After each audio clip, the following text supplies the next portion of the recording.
غزل مال شياب، هذا الحلو المليان حسكه وحكمه ومليان قصص ومواعظ.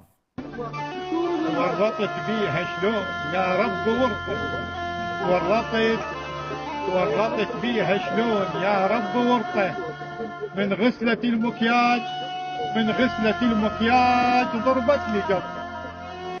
يعني يا عمو اذا انت بهذا العمر بعدك تتورط، يعني حياتك شو تسوي؟ بتقول لي الحكمه وين؟ تجارب الحياه. عمو الله لا يورطك ان شاء الله، ويعطيك الصحه والعافيه ويبعد عنك الجلطه ان شاء الله.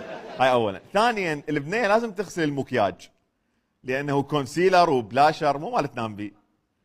تقول صحفه تبشر بالنسبه هذا. عمو كريم، انت يمكن بعدك تعتقد انه البنات ليه يحطن ديرم وسيداج وردي ويشثح على الخدود هنا. المهم ماكو شيء ان شاء الله، ماكو جلطه، الف سلامه عليك.